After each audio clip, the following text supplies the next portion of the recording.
আল্লাহ রাব্বুল আলামিন এই কিতাবের পরিচয় অনেক সূরার শুরুতেই দিয়েছেন। আগে কিতাব সম্পর্কে বান্দা বুঝে নাও। সচরাচর অন্য কিতাবের মতো এই কিতাব এমনটা নয়। আল্লাহ রাব্বুল আলামিন এই বান্দার জন্য কিতাবটাকে কি করে দিয়েছেন? আল্লাহ রাব্বুল আলামিন বলেন, তিবিয়ানাল লিকুল্লি শাই, তোমার জীবনের জন্য যা কিছু প্রয়োজন সব আয়োজন আমি এর মধ্যে করে দিয়েছি, কোথাও যাওয়ার দরকার নাই। ফাআইনা তাযহাবুন ইন হুয়া ইল্লা যিকরুল লিল আলামিন লিমান শাআ মিনকুম আইয়াস্তাকিম ওয়া মা তাশাউনা ইল্লা আইয়াশা আল্লাহু রাব্বুল আলামিন। জোরে বলুন আল্লাহু আকবার। তুমি কোথায় যাও? কোন পথে দৌড়াচ্ছ? দুনিয়ার কোন তন্ত্র মন্ত্রের দিকে দৌড়াও?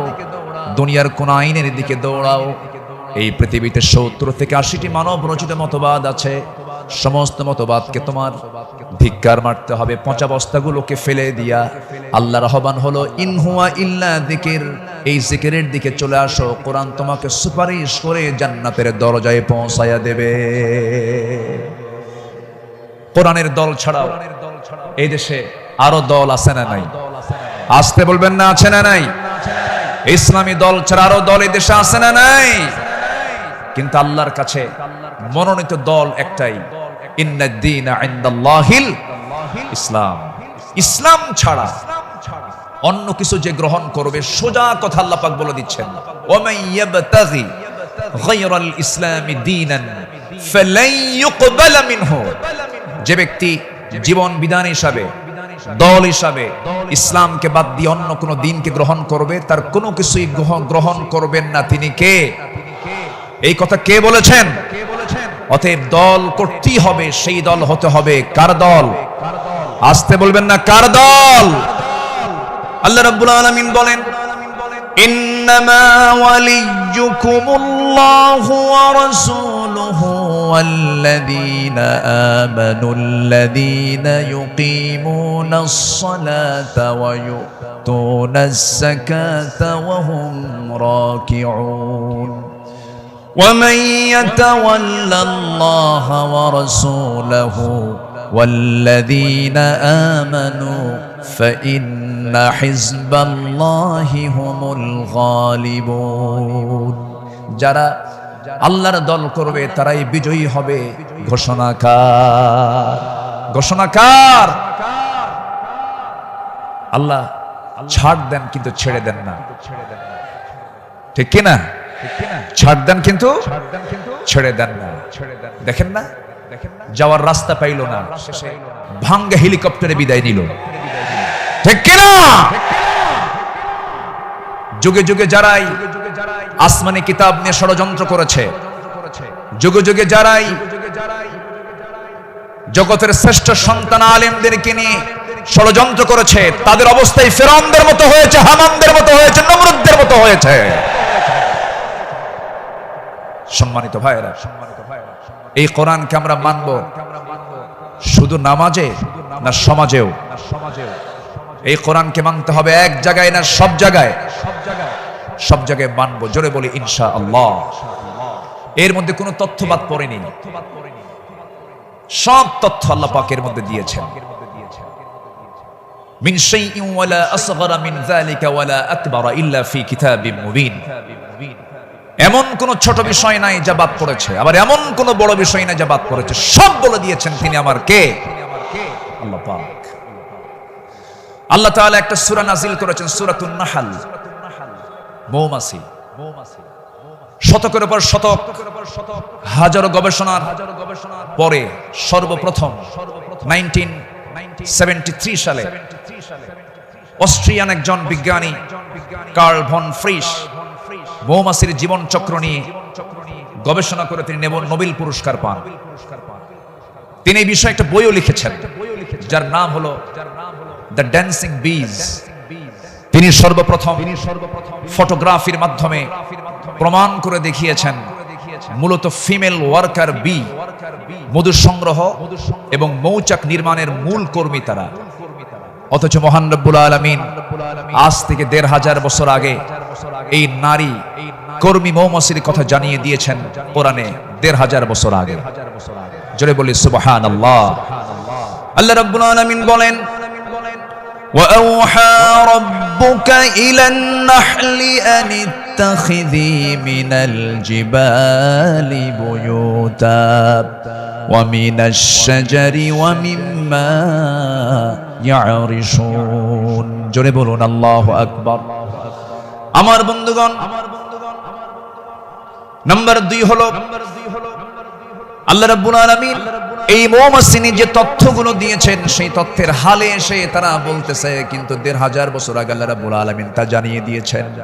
আল্লাহ রানী মৌমাছিকে, স্ত্রী মৌমাছিকে ওহী দিয়ে জানাচ্ছেন তুমি পাহাড়ে, গাছে এবং তারা যে গৃহ নির্মাণ করে তাতে নিবাস তোমরা বানায় নাও। জোরে বলি সুবহানাল্লাহ। নাম্বার ২, তিনি প্রমাণ করেছেন যখন একটি কর্মী মৌমাছি নতুন ফুলের বাগান বা উদ্যান খুঁজে পায় তখন সে অন্য মৌমাছিদের সঠিক পথের দিক নির্দেশনা দেয়। কার্ল ভন ফ্রিচ এই নামের নাম দেন, এই নাচের নামটা দেন হচ্ছে ওয়াগল ড্যান্স, যা পৃথিবী জুড়ে সাড়া ফেলে। অথচ এই তথ্য কোরআনের কাছে অনেক পুরাতন। মহান আল্লাহ তাআলা ১৫০০ বছর আগে এটাও জানিয়ে দিয়েছেন। জোরে বলি সুবহানাল্লাহ। আল্লাহ রাব্বুল আলামিন বলেন, সুম্মা কুলি মিন কুল্লি সামারাতি ফাসলুকি সুবুলা রাব্বিকা যুলুলা। জোরে বলুন আল্লাহু আকবার। তুমি প্রত্যেক ফল থেকে আহার করো এবং তুমি আমার রবের সহজ পথে চলো। আল্লাহু আকবার। বিজ্ঞান হালে বলছে, কোরআন ১৫০০ বছর আগে বলছে। তাহলে এখন বলুন, বিজ্ঞান কোরআন বিজ্ঞান থেকে নিয়েছে না বিজ্ঞান কোরআন থেকে ধার করেছে? বিজ্ঞান কোরআন থেকে ধার করেছে। এখানে শেষ নয়। নাম্বার ৩, বর্তমান সময়ে বিজ্ঞানীরা নিখুঁত গবেষণার মাধ্যমে প্রমাণ করেছেন আসলে মধু বের হয় মৌমাছির পেট থেকে। মৌমাছির পেট থেকে। এই আশ্চর্য তথ্যটিও মহান রব্বুল আলামিন ১৫০০ বছর আগেই জানিয়ে দিয়েছেন। সুবহানাল্লাহ।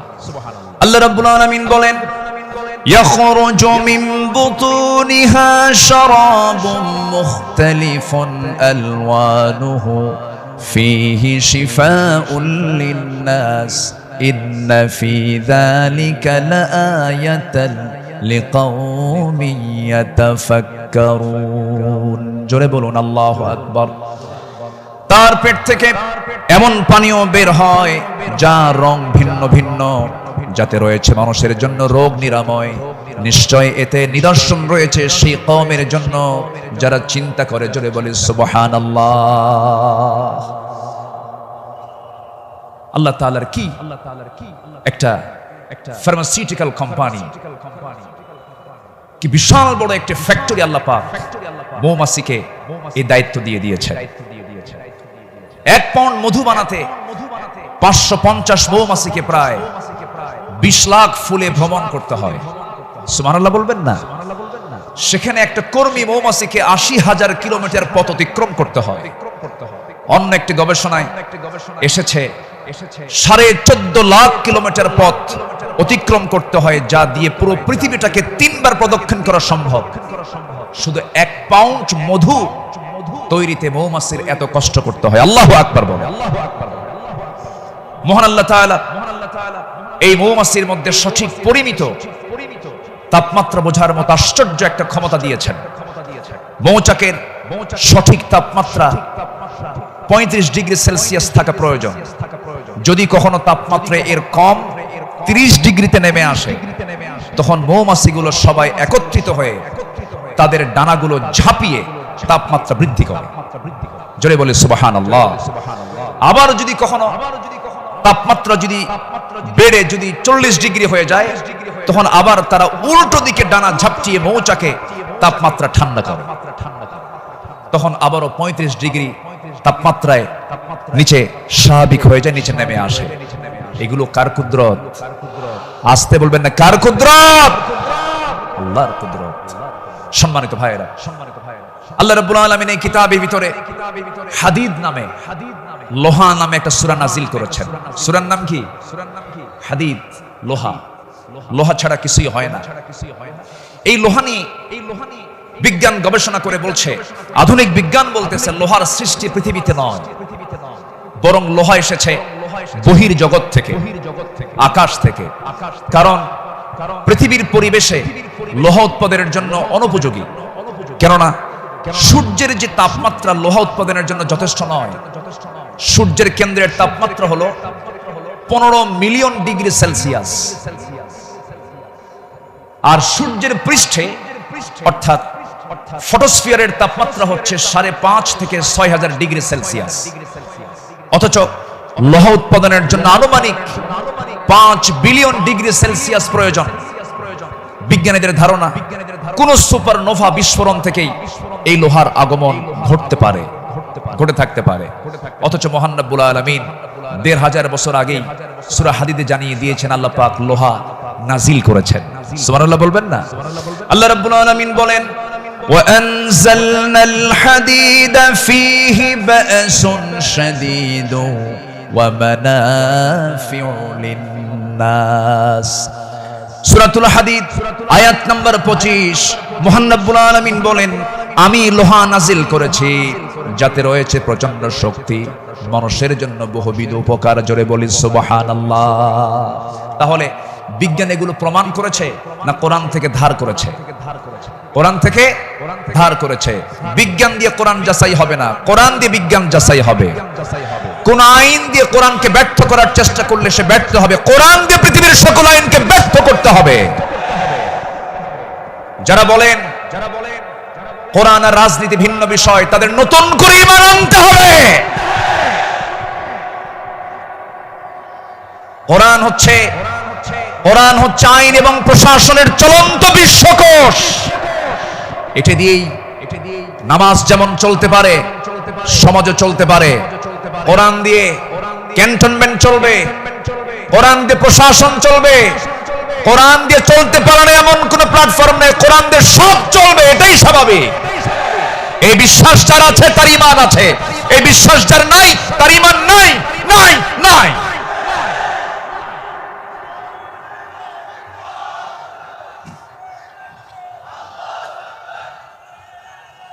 সম্মানিত ভাইয়েরা, সম্মানিত বন্ধুগণ, তাহলে সব সমস্যার সমাধান কি কোরআন করতে পারে?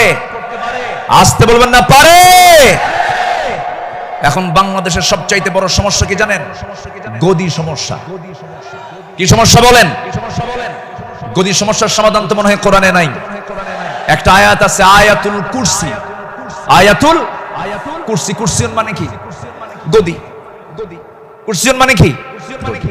গদিটা মূলত কার? আসতে বলবেন না, গদিটা মূলত কার? আল্লাহ।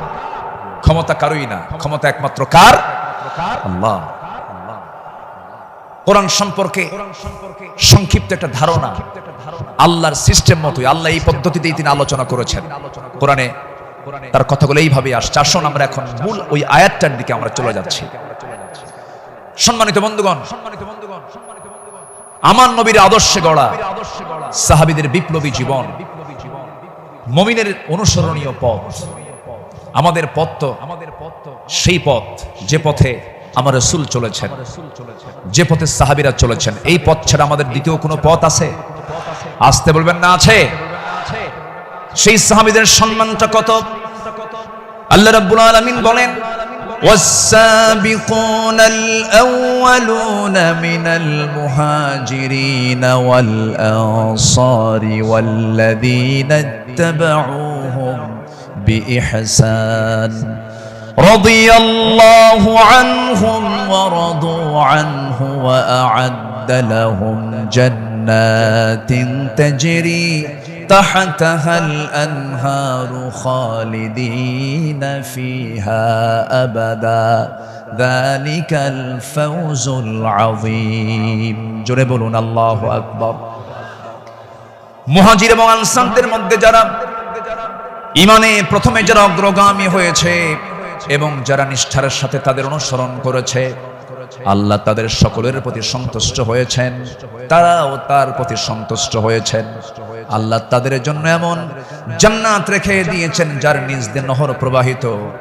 আল্লাহ তাআলা সেই জায়গায় তাদেরকে চিরকাল রাখবেন, আর এটার চাইতে মহা সাফল্যের অন্য কিছু হতে পারে না। জোরে বলি সুবহানাল্লাহ। আমার ভাইরা, যাদের প্রতি আল্লাহ রাজি হন তারাই তোমাদের অনুসরণীয় হওয়ার কথা। যারা আল্লাহর রহমত প্রাপ্ত বান্দা, যাদের দুনিয়াতে জান্নাতের সংবাদ দিয়েছেন, এমন 10 জন সাহাবী ছিলেন যাদেরকে আল্লাহ রাব্বুল আলামিন দুনিয়াতে জান্নাতের সংবাদ তাদের কানে শুনিয়ে দিয়েছেন। জোরে বলি সুবহানাল্লাহ। একজন সাহাবীকে যদি কেউ ফলো করতে পারে তার জন্য জান্নাত ইজি হয়ে যাবে। আস-সাহাবাতু কান-নুজুম, সাহাবীরা হচ্ছে আকাশের নক্ষত্রের সমান। আল্লাহু আকবার বলে। সম্মানিত ভাইয়েরা, মুমিনদের অনুসরণীয় যে পথ, আমি 10টা পয়েন্ট আমি কথা বলতে চাই। নাম্বার 1, আল্লাহ এবং রাসূলের প্রতি বিনম্র চিত্তে অটুট আনুগত্য। আল্লাহ এবং রাসূলের প্রতি বিনম্র চিত্তে অটুট আনুগত্য, এটা ছিল সাহাবীদের জীবনের সবচেয়ে বড় আমল। বলি আলহামদুলিল্লাহ। সম্মানিত ভাইরা, আল্লাহ রাব্বুল আলামিন সুন্দর করে এই ব্যাপারে বলছেন। আল্লাহ রাব্বুল আলামিন বলেন, ইয়া আইয়ুহাল্লাযীনা আমানু আতিউল্লাহা ওয়া রাসূলাহু ওয়া লা তাওয়াল্লাউ আনহু ওয়া আনতুম তাসমাউন। জোরে বলুন আল্লাহু আকবার। সূরাতুল আনফাল আয়াত নাম্বার 20, মহান রব্বুল আলামিন বলেন, হে বিশ্বাসীরা, তোমরা আল্লাহ এবং তার রাসূলের তোমরা আনুগত্য করো। তার নির্দেশ শ্রবণ করার পরেও তার আনুগত্য থেকে তোমরা কখনো মুখ ফিরিয়ে নেবে না। আল্লাহ রাব্বুল আলামিন সুন্দর করে হুকুম আকারে দিয়েছেন। আমার বন্ধুগণ, আনুগত্য ছাড়া, ইত্তেবা ছাড়া বান্দা কখনো জান্নাত পেতে পারে না। মহান রব্বুল আলামিন আরেক জায়গায় সুন্দর করে কমন একটা আয়াত বলে দিয়েছেন, ইন কুনতুম তুহিব্বুনাল্লাহা ফাত্তাবিউনি ইউহিব্বুকুমুল্লাহু ওয়া ইয়াগফির লাকুম যুনুবাকুম ওয়াল্লাহু গফুরুর রহিম। জোরে বলুন আল্লাহু আকবার। কি মুহাম্মদ সে ওয়াফা तूने तू हम तेरे है, ये जहां चीज है क्या लौह कलम तेरे है। মুহাম্মদ কে যদি ভালোবাসো, ভালোবাসা পাবে আমার। লৌহ কলম লুভিবে তোমরা, মাটির পৃথিবী সেকোন ছাড় সব পেয়ে যাবে, কিন্তু নিজের জীবনের চাইতে রাসূলকে বেশি ভালোবাসতে হবে এবং তার ইত্তেবা করতে হবে। সাহাবীরা তা দেখিয়ে দিয়েছেন তাদের প্র্যাকটিক্যাল লাইফে। ইতিহাস সবার, ইতিহাস তো একই, সবার কম বেশি জানা আছে। একজন সাহাবী ছিলেন যিনি রাসূলকে কি পরিমাণ ভালোবেসেছেন। আমার নবীজি বদর যুদ্ধের ডাক দিয়েছেন। বদর যুদ্ধের দিন আমার নবীজি রোজা ভাঙ্গার নির্দেশ দিয়ে বললেন, সাহাবীরা কে আছো, আমার ডাকে সাড়া দিয়ে বদর প্রান্তরে পৌঁছবে। তোমরা কি জানো আজকের এই দিন হচ্ছে সেই দিন যেদিন সন্তান পিতার বিরুদ্ধে যুদ্ধে নামবে। আজকের দিন তো সেই দিন যেদিন পিতা তার সন্তানের বিরুদ্ধে যুদ্ধে নামবে। আজকে গোত্র গোত্রের যুদ্ধ, আত্মীয় আত্মীয়র যুদ্ধ, জামাই শ্বশুরের সামনে মুখোমুখি হয়ে যাবে। তোমরা কি পারবে আজকের এই যুদ্ধের ময়দানে আমার আনুগত্যের মধ্য দিয়ে বাতিলদের মোকাবেলা করতে? সাহাবীরা সামনে দাঁড়িয়ে বললেন, ইয়া রাসূলুল্লাহ, আমরা রোজাও রাখবো, বাতিলদের বিরুদ্ধে মোকাবেলার সামনে দাঁড়িয়ে যাব। আমার রাসূল বললেন, আজকের দিনে রোজা রাখার প্রয়োজন নেই। ফাইদ্দাতুম মিন আইয়ামিন উখর, চলো আমরা জিহাদের প্রস্তুতি নিয়ে ফেলি। আমার নবীজি যুদ্ধের ময়দানে হাজির হয়ে গেলেন। আমার নবীজি যুদ্ধের ময়দানে যখন দাঁড়ালেন, 313 জন সাহাবী নিয়ে বদর নামক প্রান্তরে রমজান মাস আমার নবীজির সামনে যখন দাঁড়ালেন, যুদ্ধ শুরু হয়ে গেছে। ওই যুদ্ধের ময়দানে 313 জন সাহাবীর ভিতরে 2 জন সাহাবী ছিলেন, তাদের বয়স একদম কম ছিল, মুআজ এবং মুআজ। এই 2 জন ছোট্ট সাহাবী, 11 এবং 13 বছর বয়স। এই দুইজন সাহাবী নবীর কাছ থেকে পারমিশন নিয়ে নিলেন, যুদ্ধের ময়দানে গিয়া প্রথম কাতারে দাঁড়ায় গেছে। এক সাহাবীকে ডাক দিয়ে বলছে, ও আমার চাচা আবু জেহেল কোথায়? আবু জেহেল দিয়ে কি করবা? সঙ্গী সঙ্গী ছোট্ট দুইজন দারাজ গলায় দারাজ কণ্ঠে বলে ফেলতেছে, আমরা শুনেছি আবু জেহেল নাকি রাসূলকে খুব কষ্ট দিত, খুব জুলুম করত। আজকে আমরা কারো বিরুদ্ধে যুদ্ধ করতে আসি নাই, আবু জেহেলকে আজকে দুনিয়া থেকে বিদায় করার জন্য আজকে আমরা যুদ্ধে হাজির হয়েছি। ছোট্ট বাচ্চা মানুষ, ছোট কিন্তু ইমান খুব বড়, মজবুত ইমান। এই ছোট্ট বাচ্চার কথা শুনে ওই সাহাবী আশ্চর্য হয়ে গেলেন। সাহাবী আশ্চর্য হয়ে বলতেছে, তোমরা কি তাকে সত্যি হত্যা করবে নাকি হত্যা করব? ওই যে দেখা যায় ঘোড়ার পিঠে বসে আছে, দুই দিকে পা ছেড়ে দেওয়া। শুধু বলতে দেরি হয়েছে, যেতে দেরি হয় নাই। সিংহের মতো গর্জন দিয়া বাস পাখির মতো উড়ন্ত হয়ে দৌড় মারা শুরু করে দিয়েছে। আবু জেহেলের দুই পাশে দুইজন দাঁড়ায় গেছে। লোকজন টের পায় না এটা কোন গ্রুপের মানুষ। দুইজন ছোট্ট বাচ্চার হাতে ছোট্ট তরবারি ছিল, এত জোরে সজোরে আঘাত করেছে দুইজন মিলে। আল্লাহু আকবার বলে আবু জেহেল ওই যে জমিনে ধরাশয়ী হয়ে পড়ে গেছে, কোমর সোজা করে আবু জেহেল আর দাঁড়াতে পারে নাই। এইদিকে বড় ভাই মুআযের পিছন থেকে একজন কাফের এসে তার ডান হাতে পিছন দিক থেকে তরবারির যখন একটা আঘাত দিয়েছে, এক আঘাতে তার ডান হাতটা চামড়ার সঙ্গে ঝুলতে লাগলো, ঝনঝন করে তরবারি পড়ে গেছে। যুদ্ধ করবেন কেমনে? তার ডান হাতটা ঝুলতেছে চামড়ার সাথে। দৌড় মেরে চলে গেছেন, বাম হাতে তরবারি তুলে নিয়েছেন। যুদ্ধ থামালেন না। যুদ্ধ চালাতে গিয়ে দেখা গেল ডান হাতটা চামড়ার সঙ্গে ঝুলে আছে, ঝুলন্ত হাতটা এসে বাম হাতে বারবার ধাক্কা খাচ্ছে, ডিস্টার্ব হচ্ছে মনে করে ঝুলন্ত ডান হাতটা বাম্পার নিচে রেখে এত জোরে টান মারলেন, এক টানে হাতটা ছিটকে পড়ে গেল। বাম হাতে যুদ্ধ চালাতে লাগলেন। বাম হাত পিছন দিক থেকে আঘাত করে তার কেটে ফেলে দিল। ঝনঝন করে তরবারি পড়ে গেছে, আর যুদ্ধ করতে পারছেন না। যুদ্ধ করবেন কেমনে? দুই হাতিতে চলে গেছে। আরেকজন কাফের এসে গর্দান বরাবর যখন আঘাত এনেছে, দুনিয়া থেকে এই ছোট্ট 13 বছরের নাবালক সন্তান দুনিয়া থেকে বিদায় নিয়ে গোটা বিশ্ববাসীকে জানান দিচ্ছে, ও পৃথিবীর মানুষ, আমরা দিন কায়েমের জন্য যে জীবন দিলাম, এমন করেই দিন কায়েমের পথে জীবনটা দিতে হয়। জোরে বলি সুবহানাল্লাহ, আরো জোরে বলি সুবহানাল্লাহ, আরো জোরে বলি সুবহানাল্লাহ। আমার বন্ধুগণ, আমার নবীজি আল্লাহর পথে যত হাজারো বিপদ এসেছে, বিনম্র চিত্তে অটুট আনুগত্য আমার নবীজি আল্লাহর করেছেন। তার বড় একটা প্রমাণ হলো, একটু শুনুন, কান লাগায়। কতগুলো শুনেছি, বারবার শোনার প্রয়োজন আছে। নবীজি তার জীবনের সবচাইতে বেশি মার খেয়েছেন দুই জায়গায়। একটা হলো তায়েফের ময়দান, আরেকটা হচ্ছে উহুদের ময়দান। তায়েফের ময়দানের আঘাতটা আমার নবীজির যে পরিমাণ লেগেছিল, মাথা থেকে পা পর্যন্ত ক্ষত বিক্ষত হয়ে পড়েছিল। এমন কোন জায়গা নাই যে জায়গায় নবীজির দাগ ছিল না। উহুদের ময়দানে তিনি দাঁত হারিয়েছেন।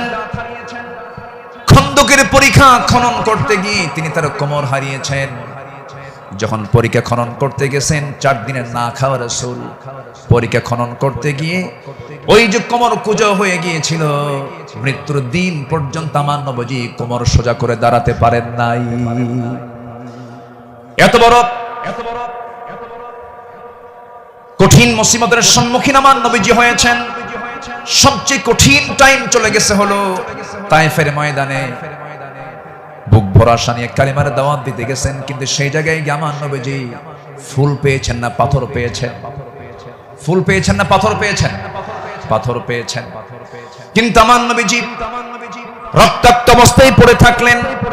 জুতার তলার সঙ্গে পায়ের তলার জমাট বেঁধে গেছে। নবীজি দাঁড়াতে পারছেন না, সেন্সলেস হয়ে পড়েছিলেন। কিন্তু যখন হুঁশটা ফিরে আসলো, মালাকুল জিবাল এসে নবীকে লক্ষ্য করে বলছেন, ইয়া রাসূলুল্লাহ, দুই দিকের পাহাড় দিয়ে চাপা দিয়ে এদেরকে আমি শেষ করে দিই, আপনি শুধু অর্ডার করেন। জবাবে আমার রাসূল বললেন, লা বাল আরজু আন ইখরিজাল্লাহ মিন আসলাবিহিম মিন আসলাবিহিম মান ইয়াবুদুল্লাহা ওয়াহদাহু লা ইউশরিকা বিহি শাইআন। সহিহ মুসলিমের হাদিসে এসেছে, রাসূল বললেন, না না ও ফেরেশতা, এদেরকে চাপা দিয়ে মেরো না। আমি আশা করি এদের ঔরস থেকে যে সন্তান জন্ম নেবে তারা আল্লাহর ইবাদত করবে। জোরে বলি সুবহানাল্লাহ। রাসূল তাদেরকে maaf করে দিয়েছেন। আমার বন্ধুগণ, আমার নবীজি আনুগত্য কাকে বলে আল্লাহ রাসূল তা শিখিয়ে দিয়েছেন, সাহাবীদের জীবনে তা শিখিয়ে দিয়েছেন।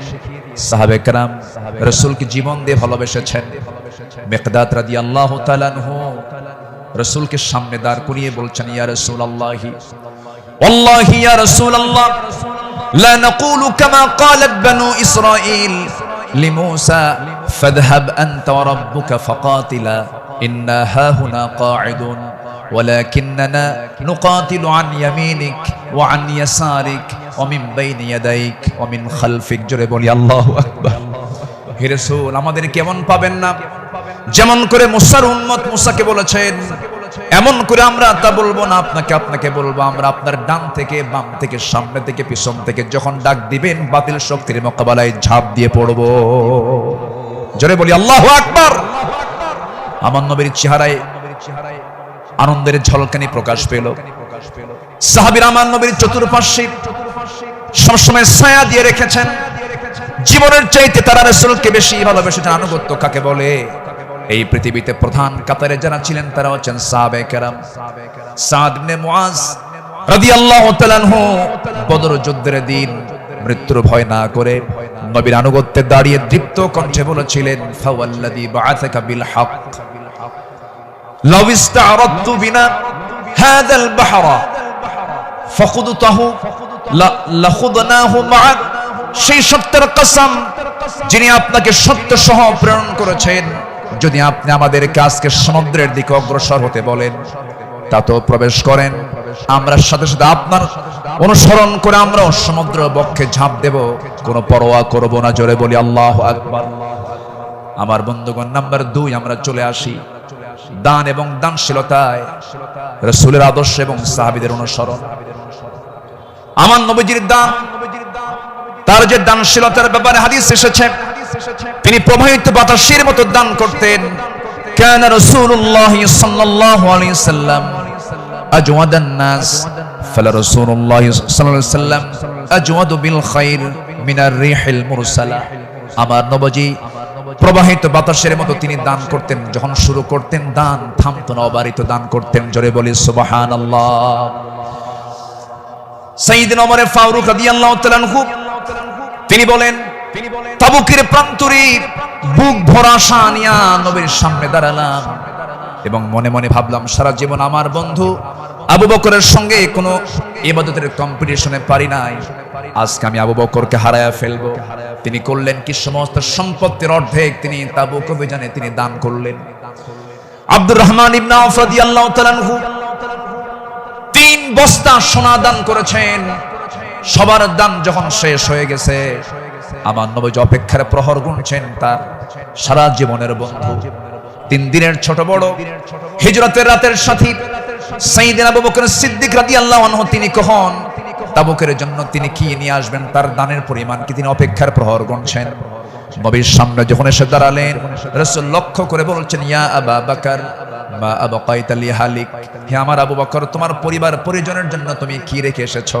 তিনি জবাব দিতে নিয়ে বলছেন, ক্বালা বাকাইতু লাহুমুল্লাহ ওয়া রাসূলা। আমি আমার পরিবারের জন্য রেখে এসেছি শুধু আল্লাহ এবং আল্লাহর রাসূলকে, বাকি সব তাবুকের প্রান্তরের জন্য আমি দান করেছি। জোরে বলি সুবহানাল্লাহ। আমার নবীজি তার শানে বলেছেন, ওমা নাফানি মালু হাদিন কাদ মা নাফানি মালু আবি বকর। আমার আবু বকরের অর্থ দিয়ে আমার যেমন উপকার হয়েছে এমন উপকার আমার অন্য কারো দিয়ে হয় নাই। প্রতিটি মানুষের ইহসান পরিশোধ করতে পেরেছি আমি, রাসূল যে পরিশোধ করতে পেরেছি, কিন্তু আমার আবু বকরের ইহসান সমূহ এমন যে তার প্রতিদান কেবল আল্লাহ ছাড়া কেউ প্রতিদান দিতে পারবে না। জোরে বলি সুবহানাল্লাহ। আমার ভাইয়েরা, আল্লাহ রাব্বুল আলামিন সন্তুষ্টির জন্য বান্দাকে জানিয়ে দিচ্ছেন, বান্দা তোর দানটা হবে শুধুমাত্র আমার জন্য, 「 দানের পুরস্কার হলো জান্নাত। সাহাবে কেরাম তা শিখিয়ে দিয়েছেন। 「 সাহাবে কেরাম তা শিখিয়ে দিয়েছেন। আল্লাহ রাব্বুল আলামিন বলেন মাসালুল লাযীনা ইউনফিকুনা আমওয়ালাহুম ফি সাবিলিল্লাহি কামাসালি হাববাতিন أنبتت 7 سنابل في كل سنبلة 100 حبة والله يضاعف لمن يشاء والله واسع عليم জোরে বলুন আল্লাহু আকবার।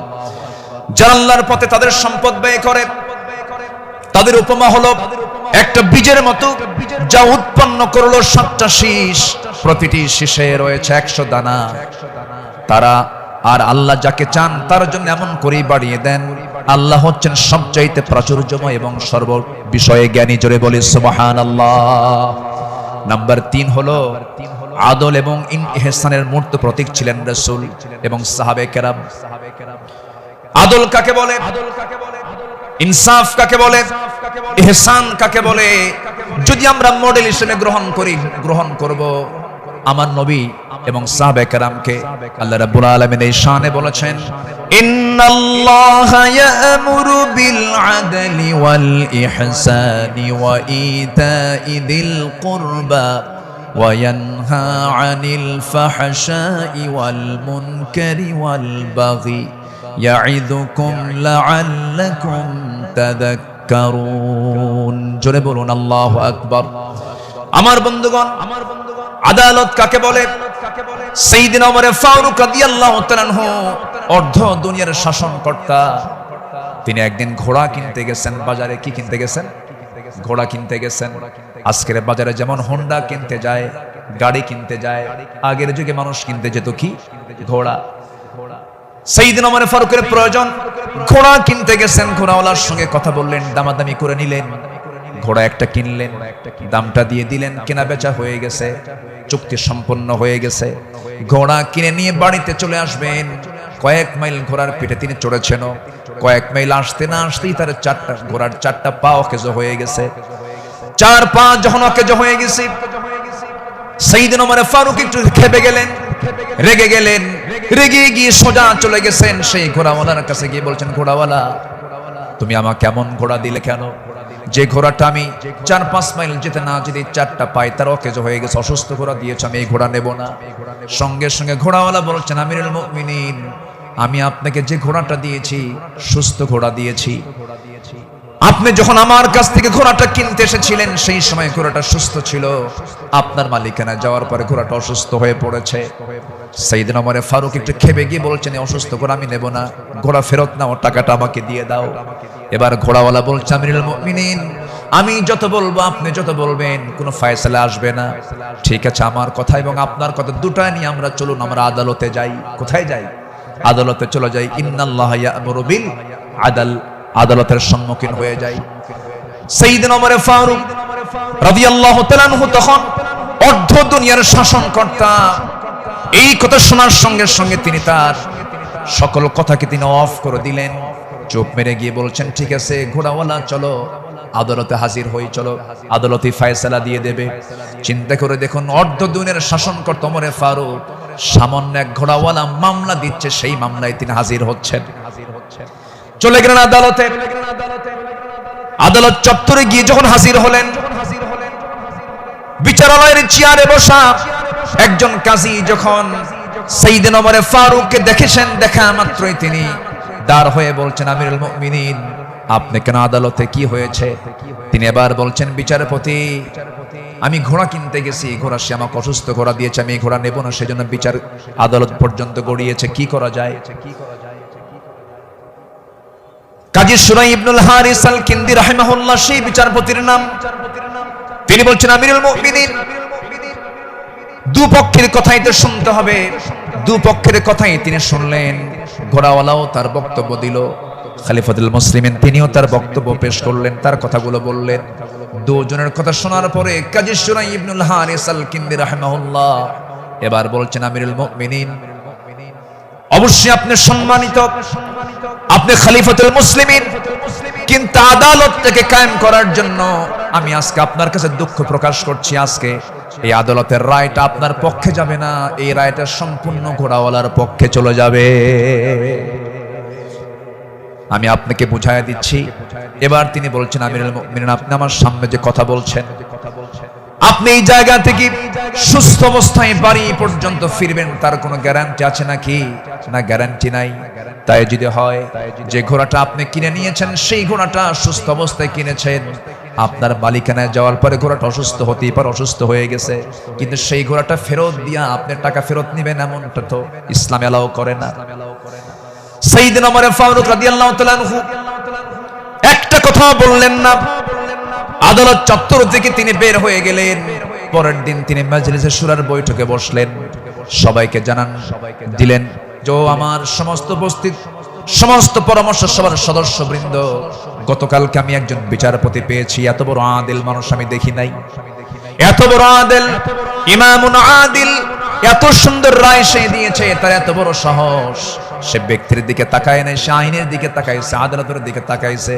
আমি ওমর আমার বিরুদ্ধে সে রায় দিয়েছে, এই লোকটাকে সাধারণ বিচারপতি না বানায় তাকে কেন্দ্র বিচারপতি বানায় দিলাম। আল্লাহু আকবার বলেন। সম্মানিত ভাইয়েরা, সম্মানিত বন্ধুগণ, বিগত 16 বছর যে বিচারগুলো হয়েছে, প্রহসনের বিচার হয়েছে,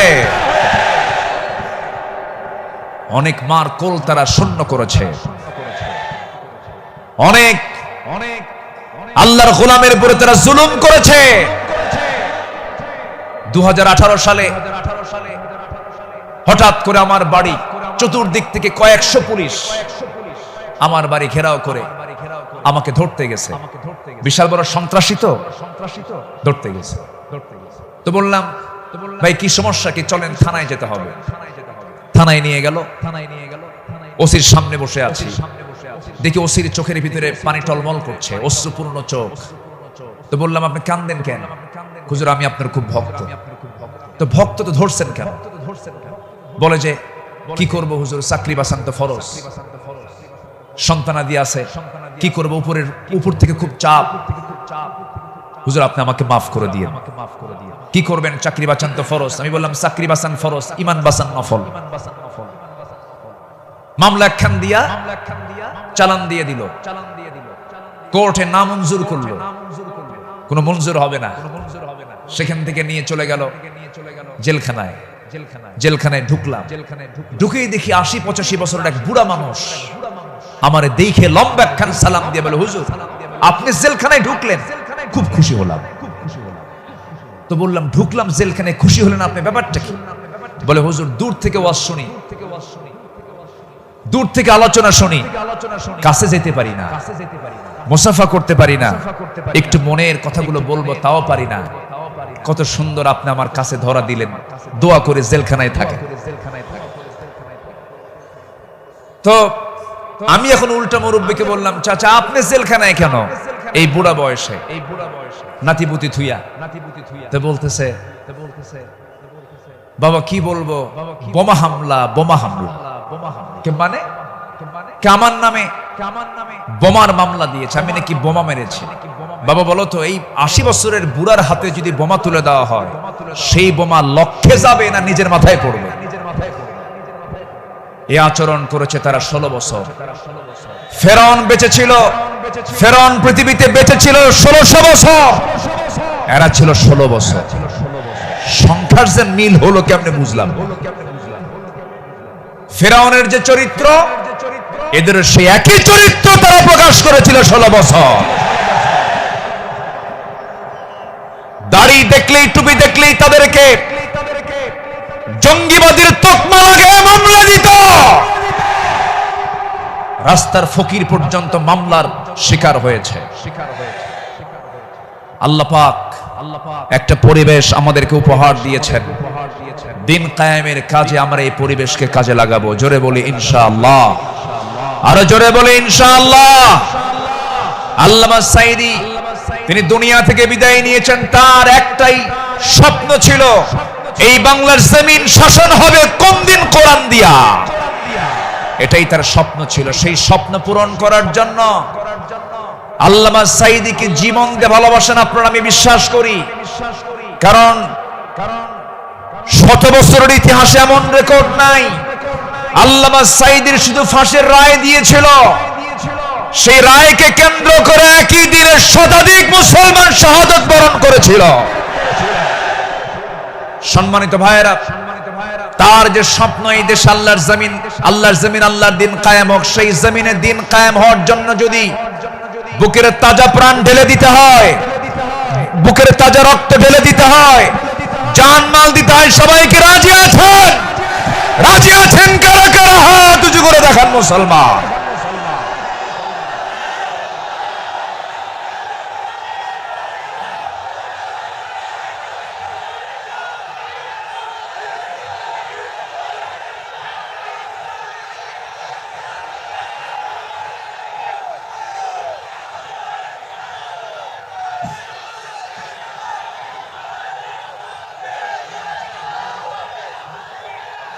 আল্লাহ কবুল করুন, জোরে বলি আমিন, আরো জোরে আমিন।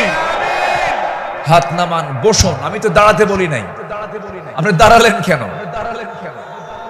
জি, বসে পড়ুন। আমি কি আলোচনা চালাবো? আলোচনা চালাবো। আমার নির্দিষ্ট সময় কিন্তু শেষের দিকে প্রায়। আমি কি আলোচনা চালিয়ে যাব? সবাইকে আমাকে সময় দিবেন? জোরে বলি ইনশাআল্লাহ, আরো জোরে বলি ইনশাআল্লাহ। সম্মানিত ভাইয়েরা, তাদের আদালতটা কি ছিল? সাইয়েদনা ওমর ফারুক রাদিয়াল্লাহু তাআলা আনহু একদিন কোন এক বাজার দিয়ে যাচ্ছিলেন। হঠাৎ করে কোন এক সাহাবীর গায়ে হাতে ছিল ছোট্ট ছড়ি, লাঠি ছিল, লাঠি দিয়ে ঘুতা মেরেছেন। মজা করে একটা ঘুতা মারলেন। সেই সাহাবীও কিছু মনে করেন নাই। মাস 6 পরে সাইয়েদনা ওমর ফারুক রাদিয়াল্লাহু তাআলা আনহু তার সঙ্গে দেখা করে বললেন, বন্ধু চলো আমার বাড়িতে যাই।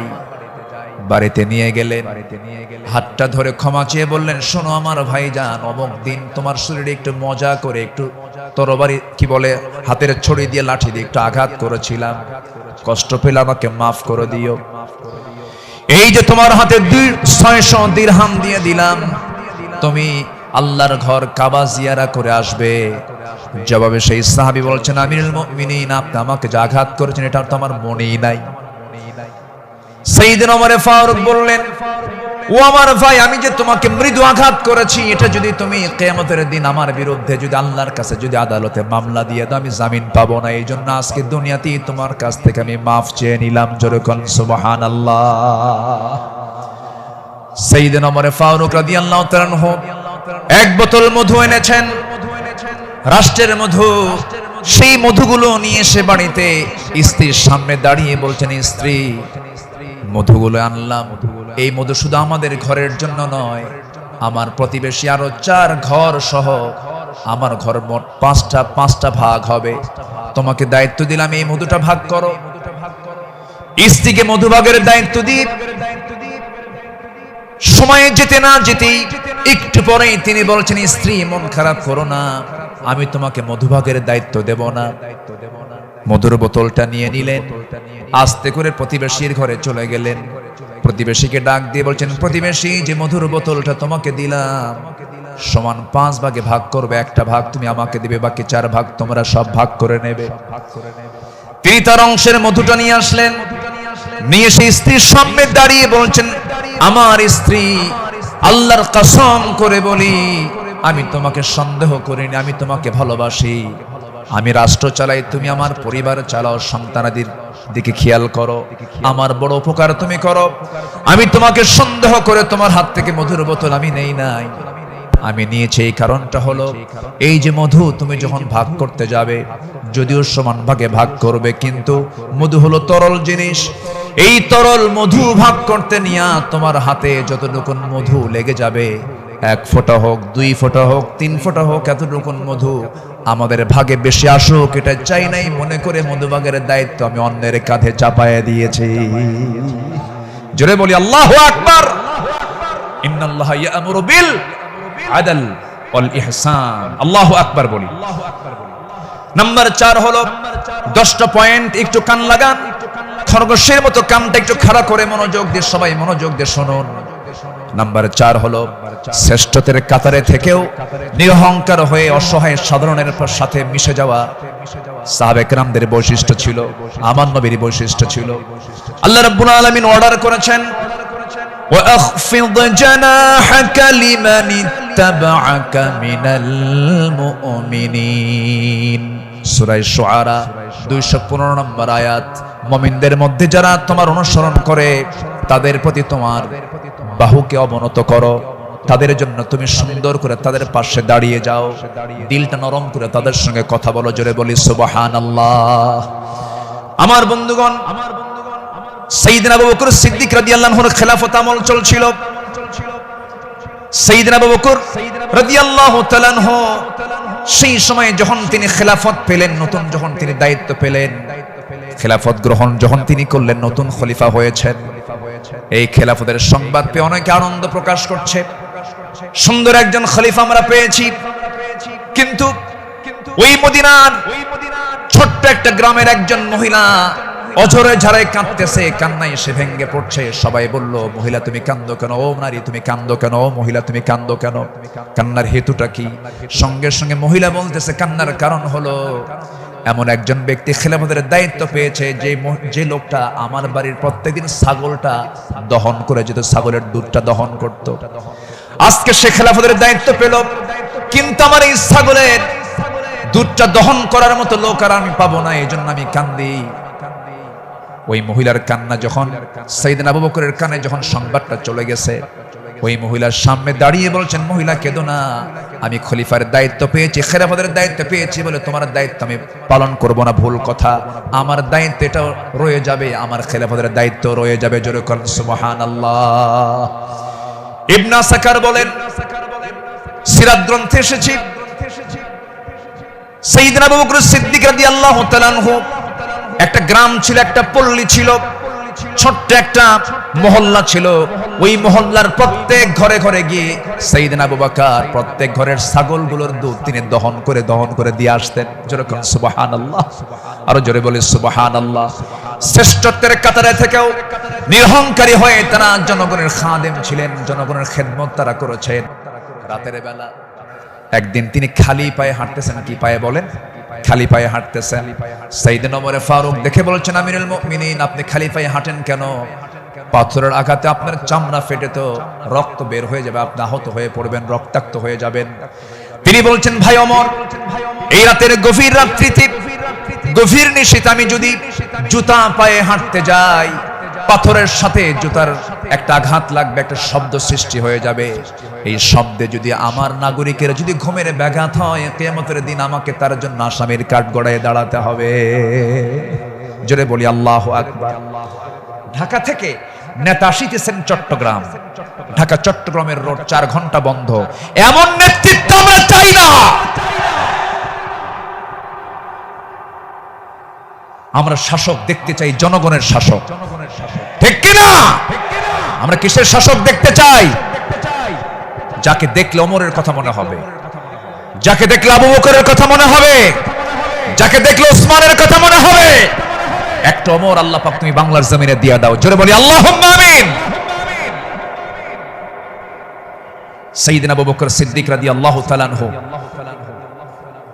খেলাফত মানে কি? একটা দেশের তিনি রাষ্ট্রপ্রধান। রাতের বেলা তিনি চলে গেছেন হলো প্রতিবেশীর ঘরে। কোন প্রতিবেশী? যে প্রতিবেশীর স্বামী নাই, ছেলে নাই, মেয়ে নাই। যেই মহিলার তিনি খেদমত করতে গেছেন তার চোখটাও নাই, বয়োবৃদ্ধ জ্ঞান বৃদ্ধ একজন নারী, সচেতন একজন নারী। তিনি তার খেদমত করার জন্য খেলাফতের দায়িত্ব পাওয়ার পরও তিনি চলে গেছেন। দরজায় নক করেছেন, খেদমত করলেন, বের হয়ে আসছেন। পরের রাত্রিতে সাইয়েদনা ওমর ফারুক রাদিয়াল্লাহু আনহু তিনি ভাবলেন, আমার ভাই আবু বকর তো খেলাফতের দায়িত্ব পেয়েছেন, উনি কি খেদমত করতে পারছেন কিনা জানি না। উনি চলে গেছেন খেদমত করার জন্য। দরজায় তিনি নক করেছেন, বুড়িমা, আপনার খেদমতের জন্য আমি এসেছি, আমি ওমর আসছি। কে প্রয়োজন নেই। কেন? কিছুক্ষণ আগে একজন খেদমত করে চলে গেছে। উনি ভাবলেন যে খেদমতটা কে করতে পারে। পরপর তিনি 3 রাত ওই বুড়ি মহিলার ঘরের পাশে গিয়ে আড়ালে তিনি দাঁড়ালেন, খুঁজে পাচ্ছেন না, কখন ঢোকে তাও টের পাওয়া যায় না। তৃতীয় রাত্রিতে তিনি বুঝতে পারলেন একটা মানুষ খালি পায়ে ভিতরে ঢুকলো, কিন্তু অন্ধকার তো দেখতে পান না। ভিতরে ঢুকে খেদমত করে বের হতে নিলেই পিছন দিক থেকে ওমর ফারুক তার হাত চেপে ধরেছেন। চেপে ধরেই দেখেন কেউ না, খলিফা আবু বকর সিদ্দিক রাদিয়াল্লাহু তাআলা। তিনি বললেন, আমিরুল মুমিনিন, একটা রাষ্ট্র পরিচালনা করতে নিয়ে কত পরিশ্রম করতে হয়। রাতের বেলা বিশ্রামের প্রয়োজন হয়, দিনের বেলাও পরিশ্রম করেন, রাতের বেলা এমনটা করলে আপনি অসুস্থ হয়ে পড়বেন, অন্তত আমাদের কিছু খেদমতের জন্য আমাদের কিছু কাজ রেখে দেন। তিনি বলছেন, ভাই ওমর, হাসরের ময়দানে আমার আমলনামা তোমার পিঠে যাবে না, আমার কাজ আমাকে করতে দাও। মৃত্যুর দিন পর্যন্ত তিনি ওই মহিলার খেদমত করে তিনি দুনিয়া থেকে বিদায় নিয়েছেন। দ্বিতীয় খলিফা ওমর ফারুক রাদিয়াল্লাহু তাআলা যখন খেলাফতের দায়িত্ব পেলেন, ওই মহিলা জানেন না প্রথম খলিফা ইন্তেকাল করেছেন। খেলাফতের দায়িত্ব যেদিন পেয়েছেন সেই দিনই রাত্রে বেলায় ওমর ফারুক তিনি চলে গেছেন মহিলার ঘরে, দরজায় নক করে ভিতরে ঢুকেছেন। মহিলা জানেন না খাদেম চেঞ্জ হয়েছে। ভিতরে তিনি সব কাজগুলো করলেন, রান্না বান্না করে দিলেন, কাপড় চোপড় ধুয়ে দিলেন, খাবার দাবার ধুয়ে দিয়ে পরিষ্কার করে তিনি বের হয়ে আসলেন। মহিলা অন্ধ মানুষ, বসেছেন খাবার খেতে, সামনে খেজুর নিয়ে যখন বসেছেন, খেজুর একটা মুখে নেওয়া মাত্রই দাঁতের নিচে যখন খেজুরের বিচি যখন পড়ে গেছে, সঙ্গে সঙ্গে মহিলা বলতেছেন, ইন্না লিল্লাহ। তিনি চোখের পানি ফেলে দিয়া কেঁদে কেঁদে বলতেছেন, বুঝতে পেরেছি আমার আসল খাদেম আবু বকর আর দুনিয়াতে নাই। আমার আবু বকর যখন আমার খেদমত করতে আসতো, যখন সে খেজুরগুলো আমাকে ধুয়ে দিত, শুধু খেজুর শুধু ধুয়েই দিত না, খেজুরগুলো ধুয়ে ভিতরের যে বিচিগুলো আছে বিচিগুলো সরায়া আমার সামনে রেখে দিত, যেন আমার খেতে কোনো কষ্ট না হয়। জোরে বলে সুবহানাল্লাহ, আর জোরে বলে সুবহানাল্লাহ। শাসক ছিলেন, শাসকের কাতারে থেকেও তারা নিরহংকারী হয়ে জনগণের সেবা করেছেন। আল্লাহু আকবার বলেন। সাইয়েদনা ওমর ফারুক রাদিয়াল্লাহু তাআলা আনহু, তিনি যেদিন শাসনভার তার কাছে আসে, তার কাঁধে যখন আসে, সেই দিন থেকে নিয়ে শুরু করে মৃত্যুর দিন পর্যন্ত কোন রাত তার পিঠটা তার বিছানার সঙ্গে লাগাতে দেননি। দিন দিন শুকায় যাচ্ছিলেন। বলা হলো, আপনি শুকায় যাচ্ছেন কেন? তিনি বললেন কেঁদে কেঁদে, তোমরা আমাকে এমন দায়িত্ব দিয়েছো যে দায়িত্ব আমাকে স্বাস্থ্যহীন বানিয়ে দিয়েছে। পরকালীন জবাবদিহিতা, পরকালীন জবাবদিহিতার অনুভূতি ছাড়া একটা শাসক কখনো ভালো হতে পারে না। আসতে বলবেন না, জোরে বলুন ঠিক কিনা? অতএব সেই গদির সমস্যার সমাধানের জন্য আমরা চাই যোগ্য, সৎ, আল্লাহওয়ালা, কোরআন প্রেমিক একজন শাসক আমরা চাই। আল্লাহ কবুল করুন, আল্লাহ কবুল করুন। এই কথাটা কেন বললাম? কারণ এখন যে সরকারটা আছে এটা কি স্থায়ী না অস্থায়ী? এই জন্য আলোচনার মধ্যে এই ফাঁকে এই কথাটা একটু বলে ফেললাম। সম্মানিত ভাইয়েরা, আমার সময় তো ফুরে যাচ্ছে, আমাকে শেষ করতে হবে। শেষ কি করে দেব? আলোচনা চলুক, হুজুর মরুক। জি, জোরে বলি ইনশাআল্লাহ। জি, আল্লাহ কবুল করুন, জোরে বলি আমিন। নাম্বার 5, সকল দুর্নীতি এবং অন্যায়ের বিরুদ্ধে কঠোর অবস্থান। আমার নবীরও ছিল, সাহাবে কেরামদের মাঝে এই বিষয়ে তারা খুব সতর্ক থাকতেন। আল্লাহ রাব্বুল আলামিন বলেন, ওয়ালা তাকুলু আমওয়ালাকুম বাইনাকুম বিল বাতিলি ওয়া তুদলু বিহা ইলাল হুক্কামি লিতাকুলু ফারীকাম মিন আমওয়ালিন নাসি বিল ইসমি ওয়া আনতুম তা'লামুন। জোরে বলুন আল্লাহু আকবার। তোমরা নিজেদের মধ্যে পরস্পরের সম্পদ অন্যায়ভাবে গ্রাস করো না, তা বিচারকদের নিকট উপস্থাপন করো না, যাতে অন্যের সম্পদের কিছু অংশ পাপের মাধ্যমে গ্রাস করতে পারো, যদিও তোমরা জানো কার কথা। আসতে বলবেন না, কার কথা? আরেক জায়গায় বলছেন, লা তাকুলু, তোমরা খেতে যেও না। কি খেতে যেও না? কুলু মিন তাইয়্যিবাত, পবিত্র খাবে, হারাম কিছু খাবে না। লা তাকুলুর রিবা আদআফান মুদাআফা আহাল্লাল্লাহুল বাইয়া ওয়া হারামান রিবা। বিভিন্ন জায়গাতে আল্লাহ পাক ক্লিয়ার কথা বলে দিয়েছেন। আমার বন্ধুগণ, সাহাবে কেরাম দুর্নীতি কেমন করে বন্ধ করা যায়, অন্যের বিরুদ্ধে কেমন কঠোর হতে হয়, তা বাস্তব জীবনে তা দেখিয়ে দিয়েছেন। বাস্তব জীবনে আল্লাহ রাসূল তা বুঝিয়ে দিয়েছেন। বিচার কেমনে করতে হয়, বিচারের রায় কেমনে নামাতে হয় তাও রাসূল শিখিয়ে দিয়েছেন। বিচার কি সবার জন্য সমান না সমান? আইন সবার জন্য, আইন সবার জন্য সমান। আমার নবীজি বসে আছেন, একটা বিচার আসলো। এক সম্ভ্রান্ত পরিবারের মহিলা কন্যা সন্তান চুরি করে ধরা পড়েছে।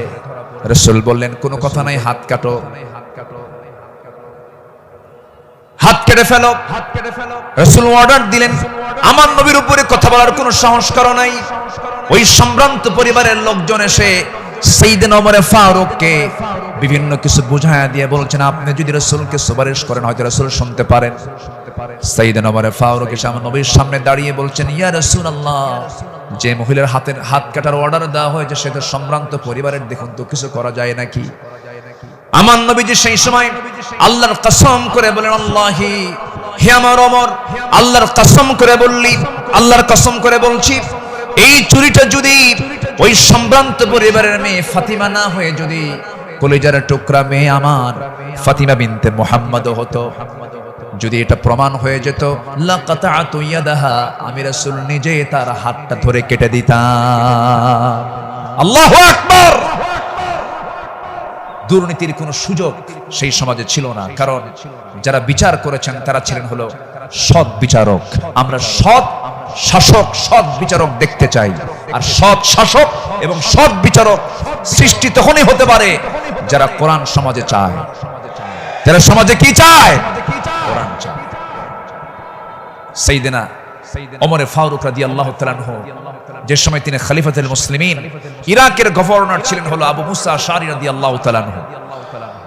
তিনি করলেন কি, তিনি একদিন মদিনায় এসে সাইয়েদনা ওমর ফারুক রাদিয়াল্লাহু আনহুর জন্য এবং তার স্ত্রী আতিকা রাদিয়াল্লাহু আনহার জন্য কিছু কাপড় চোপড় উপঢৌকন স্বরূপ নিয়ে আসলেন। নিয়ে এসে তার সামনে দাঁড়িয়ে বলছেন আমিরুল মুমিনিন, আপনার জন্য এই যে আপনার জন্য কিছু কাপড় উপঢৌকন নিয়ে এসেছি। তিনি মুস্কি হাসি মারলেন।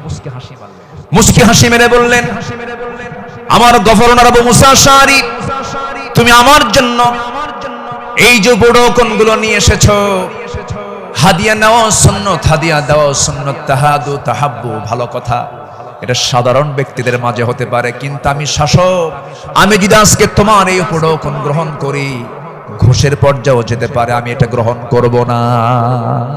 আল্লাহু আকবার বলেন। না গ্রহণ করে তার হাদিয়াটাকে, উপঢৌকনটাকে তিনি ফেরত দিয়েছেন। শাসকের কাতারে থেকে এমন উপঢৌকন নাও আমি জায়েজ মনে করি না, বললেন ওমর ফারুক রাদিয়াল্লাহু তাআলা। আল্লাহু আকবার। সম্মানিত ভাইয়েরা, সম্মানিত বন্ধুগণ, নাম্বার 6 হলো নির্ভীকতা এবং মহান আল্লাহর উপরে দৃঢ় তাওয়াক্কুল করা। এটা ছিল আমার নবী এবং সাহাবে কেরামদের সারা জীবনের আমল ছিল। জীবনে তারা চুল পরিমাণ কোনো ভয় পান নাই। আমরা কি ভয় করব কাউকে? কাকে ভয় করব? আল্লাহ ছাড়া কাউকে ভয় করা জায়েজ আছে? আল্লাহকে ছাড়া কাউকে ভয় করা কি জায়েজ আছে? আমার নবীজি কোন এক যুদ্ধের ময়দানে যাবেন, একটা গাছের নিচে তিনি শুয়ে পড়লেন। বাবলা গাছ, বাবলা গাছের ডালে তরবারি রেখে তিনি বিশ্রাম নিচ্ছিলেন। হঠাৎ করে এক বেদুইন এসে আমার নবীর সেই তলোয়ারটা তার হাতে তুলে নিয়ে বলতেছে, মুহাম্মদ, আমার হাতে তোমার জীবন, আমি তোমাকে এখন হত্যা করতে পারি। এই কথা বলা মাত্রই বলতেছে, এখন তোমাকে কে বাঁচাবে? বেদুইন বলছে, তোমাকে এখন কে বাঁচাবে মুহাম্মদ? আমার নবীজি বলেন, আমাকে বাঁচাবেন আমার আল্লাহ, আমাকে বাঁচাবেন আমার আল্লাহ, আমাকে বাঁচাবেন আমার আল্লাহ। তিনবার রাসূল যখন বললেন, ওই বেদুইনের হাত থেকে তরবারি থরথর থরথর করে পড়ে গেল। আমার নবীজি দৌড় মেরে গিয়ে সেই তরবারি হাতে নিয়ে বললেন, বেদুইন, এখন তোমাকে বাঁচাবে কে? আমি তো আল্লাহর কাছে আশ্রয় নিয়েছি, আল্লাহ আমাকে বাঁচায়, এখন তোমাকে কে বাঁচাবে?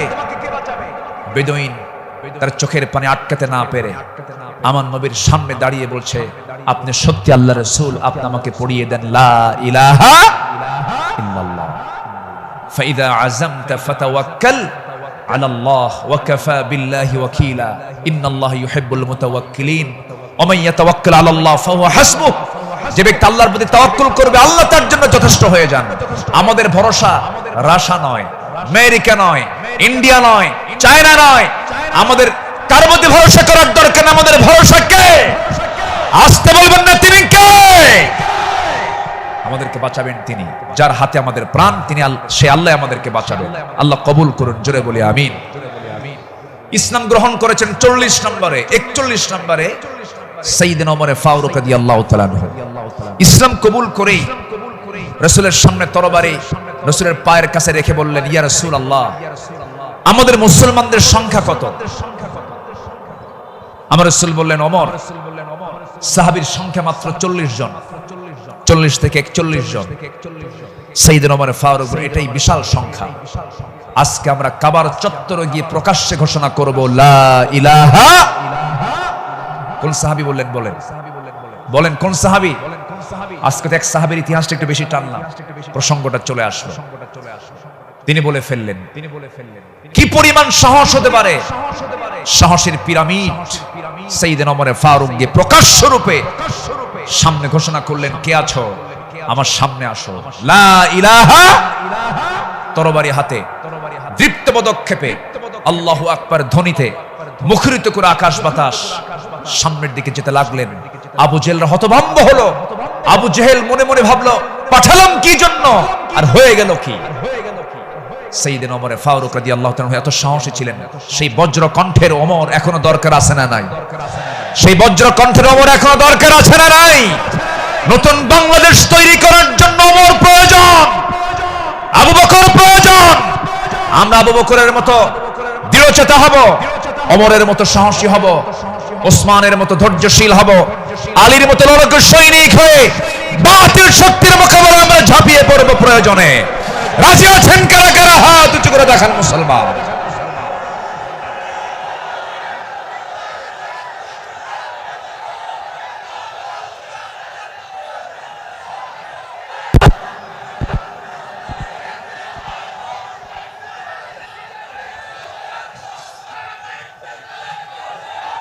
আল্লাহ কবুল করুন, জোরে বলে আমিন, আরো জোরে আমিন। আল্লামা ইকবাল এই জন্য সাহাবাদের ভূমিকা বর্ণনা করে বর্তমান সময়ের মুসলিমদের দুরবস্থা নিয়ে আফসোস করে তিনি একটা লাইন বলেছেন। তিনি কি বলেছেন? সফহা ওয়ারসে বাতিল কো মিটায়া কিসনে, নোয়ে ইনসান কো গুলামি সে ছুড়ায়া কিসনে, मेरे काबे को जमीनों से बचाया किसने, मेरे कुरान को सीनों से लगाया किसने, थे तू अबाओ तुम्हारे ही मगर तुम क्या हो, हद पर हद दहरे मुंतजरे फरदा हो। কবি বিশ্ব কবি আল্লামা ইকবাল তিনি বলছেন, যারা এসব অসার বাতিল দূর করেছে জগৎ হতে, ছাড়িয়েছে মানব কুলে দাস গোলামীর কবল হতে, কাবা ঘরে সেজদা করার জাগলো প্রথা যাদের সাথে, বুকে কোরআন ধারণ করা শিখল জগৎ যারা যারা হাতে, তারা তোদের পূর্বপুরুষ আর আজিকে তোমাদেরকে হে ইন্তজারি করছে বসে হাতের উপর হাতটি রেখে। আফসোস করে তিনি বলছেন, সাহাবীরা কি করে গেলেন আর তোমরা কি করছো? তোমরা এক এক ওমর হয়ে যাও, এক একটা আবু বকর হয়ে যাও, জান্নাত পাওয়ার জন্য সাহাবীদের অনুসরণটাই তোমার জন্য যথেষ্ট হয়ে যাবে। জোরে বলি সুবহানাল্লাহ। নাম্বার 7 হলো নিজ দায়িত্বের ভারে অস্থির চিত্ততা নিয়ে আমার রাসূল চলতেন, সাহাবে কেরামও চলতেন। আমার নবীজি বিদায় হজের ভাষণের দিন আমার নবীজি কেঁদে অস্থির হয়ে যাচ্ছিলেন।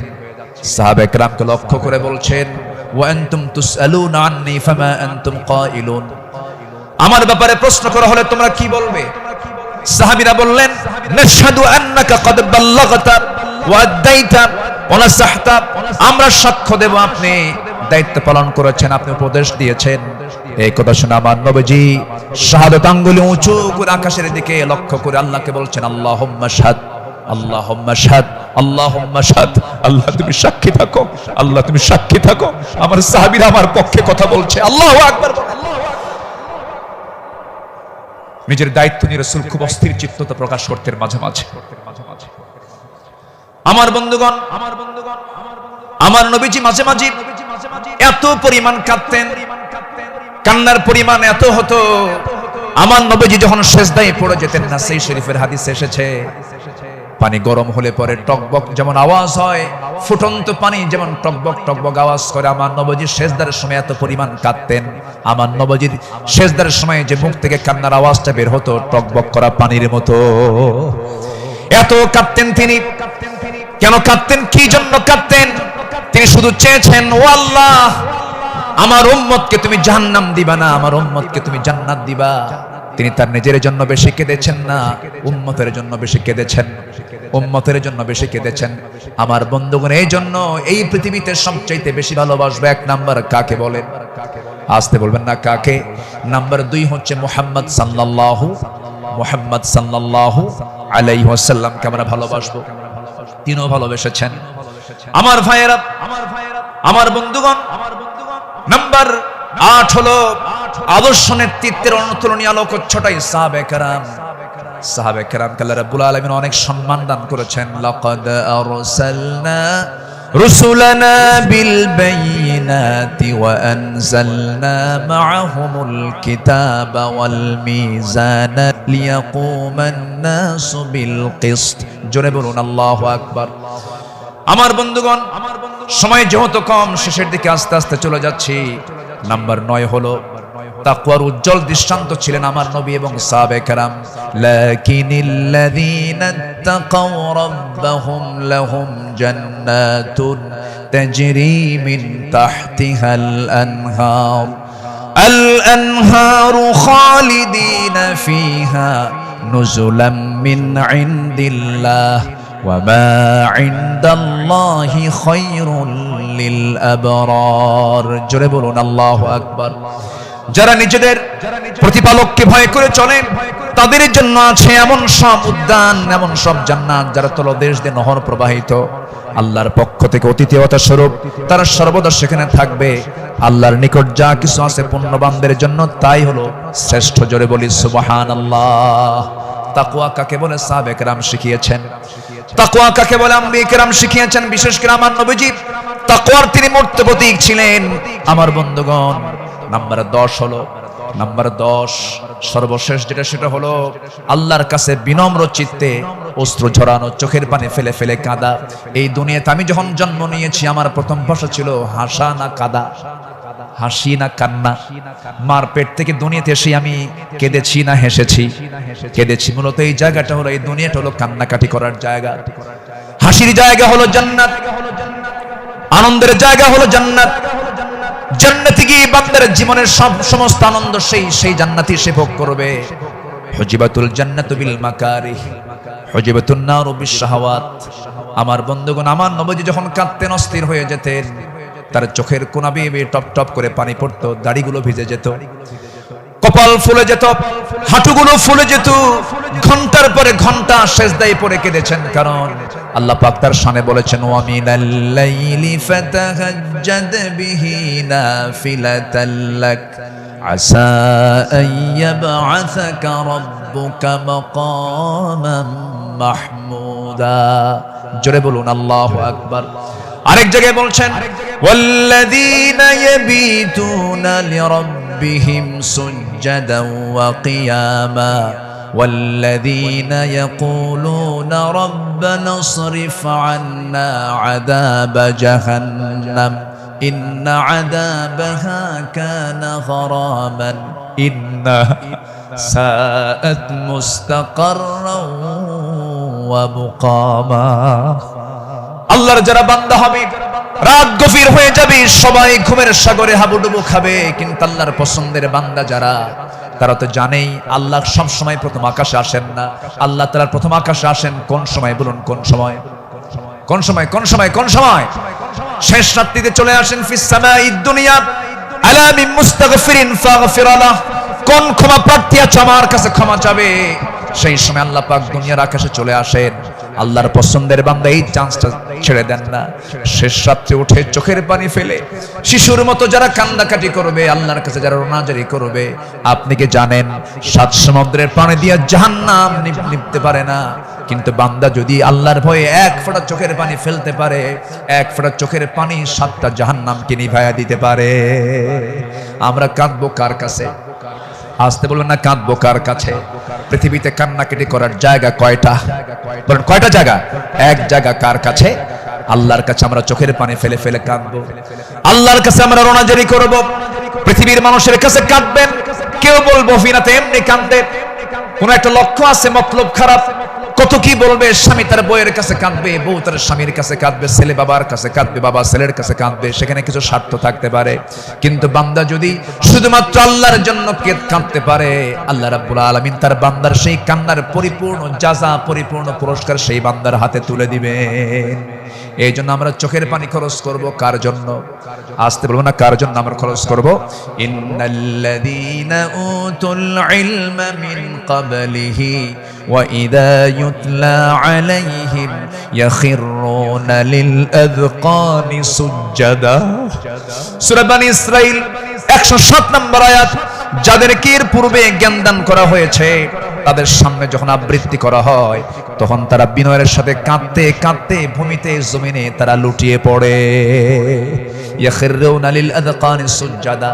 এই জন্য আমরা কাঁদবো, চোখের পানি যদি ফেলতে চাই, একমাত্র ফেলবো আমরা কার জায়গায়? কার কাছে? বলেন কার কাছে? কার কাছে? আল্লাহর কাছে। সাইয়েদনা ওমর ফারুক রাদিয়াল্লাহু তাআলা একদিন বসে আছেন, তার পাশে এক সাহাবী বসে একটা হাদিস বর্ণনা করছিলেন। মিসকাল হাববাতিন মিন কিবার, যার মধ্যে যাররা পরিমাণ অহংকার কাজ করবে, লা ইয়াদখুলুল জান্নাহ, সে ব্যক্তি জান্নাত পাবে না। ওমর ফারুক সেই জায়গা থেকে লাফ মেরে গিয়ে জমিনে লুটিয়ে পড়লেন। গোটা শরীর তিনি ধুলায় মলিন করলেন আর বললেন, ওমর, তোকে মানুষ খলিফা বলে, তোকে মানুষ শাসক বলে, ওমর তোর মধ্যে মনে হয় অহংকার ঢুকে গেছে, আল্লাহ তোকে মাফ করবে না। আকাশের দিকে দুটো হাত তুলে আফসোস করে বলছেন, আকাশের মালিক আল্লাহ, তুমি যদি গোটা দুনিয়ার সমস্ত মানুষকে তুমি যদি জান্নাত দিয়ে দাও আর একজন ব্যক্তিকে যদি জাহান্নাম দিয়ে দাও, আমার মনে হয় আমি ওমর সে একজন ব্যক্তি, জাহান্নাম আমি যাব মনে হয় আমার সে আমল নাই, আল্লাহ আমাকে মাফ করে দিও, আল্লাহ আমাকে ক্ষমা করে দিও। এরকম করে তারা আল্লাহর সামনে চোখের পানি ফেলে ফেলে কেঁদেছেন। একজন সাহাবীর কাছে মুনাফিকের তালিকা ছিল, সেই সাহাবীর কাছে মাঝে মাঝে ওমর ফারুক যেতেন, গিয়ে বলতেন, ভাই ওমর, দেখো তো মুনাফিকের তালিকার মধ্যে আমি ওমর, আমার নামটা আছে নাকি? আমার নামটা আছে নাকি?